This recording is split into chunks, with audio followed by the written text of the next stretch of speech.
So first of all, man, I mean, you got to have some of the most memorable lines in movies that are just easy to recite. Everybody has a favorite Samuel L. Jackson line, so I mean, I think this one is going to be just alike. But how much say do you have in these lines? I mean, how much are you able to put your input on them? It all depends. There are times when I'm sitting at home and I'm studying from one day to the next, or before I even get to a job, and they give me access to the writer where I can sit down with them and go, okay, well, I think the character speaks in this kind of tone, or he would say this, or he would say that, or we're at a point where it's like, this is just a dead space. Can I say something here? And they go, what do you want to say? And I'll say it, and then they go, oh yeah, all right, say that. So that happens. For sure. When it comes to these characters, a lot of times they just leave such a profound impact on people when they leave the theaters.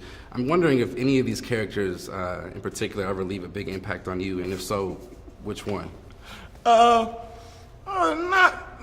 really. I tend to leave work at work. When I'm sitting at home and I'm working on something, I can get into a particular headspace before I get there, so that I can speak to the people before we start shooting in terms of, look, I feel like when I'm in this particular place, this is happening with this character and his relationship with this person, or what's going to happen on page da-da. Right.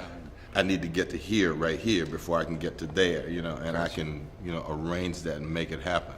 Hopefully, I'm trying to do things that add a reality to the characters, so that when an audience member is sitting there, I always try and do things that I want to see myself do on screen. Okay. I don't want to be dishonest, because I always think of myself as an audience member, because I sit and watch movies and go, oh, why is he doing that? And I never want people to look at me and say that. Of course not. Right. When it comes to developing these characters, do you ever give them a backstory, maybe to help give them a little more depth? Yeah, they always have backstories. It's easier if there's source material. Right. If it comes from a book, then I don't have to worry about it. Right. But when I came up in the theater, learning from people like Lloyd Richards and Douglas Turner Ward, when you don't have that information, it's incumbent upon you to give your character that information. You need to know where he came from. You need to know what his educational background is. You need to know if he had brothers and sisters that influenced how he felt about it. Did he have two parents? Did he have one parent? Did they have money? Did they have no money? Did he struggle? Does he have military experience? Sometimes, because of the nature of your relationships with people on the inside of a script, you need to figure out, well, does he not like this particular kind of person? Or what kind of food does he like that he's going to this particular place? Or where is he going when he leaves there? All those things mean something, whether you vocalize them or people see them. You need to have a purpose that's your own. You mentioned theater. I was just curious. August Wilson, his name's being mentioned a lot lately. Fences was recreated, his story. I mean, when it comes to just these types of stories being told, in particular directed by people of color, because we understand our culture. I mean, what are your thoughts about that and some of the stories that are being told? The diversity of what's happening on screen is great. The multi-platform television format has given us a greater forum for being who we are in various and sundry situations. It's from our own, in terms of being in a completely black environment, when you watch things like Atlanta, to the integrated environments that a lot of kids grow up in, or the writers and directors who grew up around people of color, infusing their stories with Asians, Hispanics, blacks, and all these other things, so that the palette looks like their world, or the world that they grew up in. I was fortunate enough to be in 2 original August Wilson productions. I was the original Boy Willie in Piano Lesson, and the original Wolf in 2 Trains Running.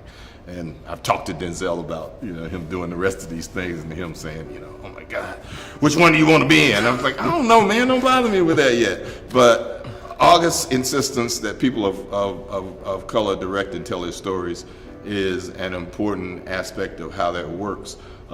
Sometimes it's not always necessary, and it's like, watching Hidden Figures, that was a Hidden Figures story that was told today. You know, that was very interesting. We were kind of going through it and talking about why it resonates so well with audiences in terms of it being a box office success, and how highbrow it could have been, and how in just the right place it is, so that people don't feel like they're left out because they don't think they're smart enough to understand that movie. But it's a feel-good movie, and it should be a feel-good movie. And yeah, there are some gratuitous kind of feel-good things in it, but they're necessary for the average person who just wants to get away from the world but learn something at the same time, to give them that, oh my God, that's what should happen there, or it's just an uplifting moment. It might not be real, it might not be honest, but it's uplifting, right, in that particular place. But you know, I love that movie for that, you know, because it is a feel-good movie. Sure. Well, thank you for your well-spoken words, and we look forward to a lot more of your work. Thank you. Thank you again, I man. appreciate you.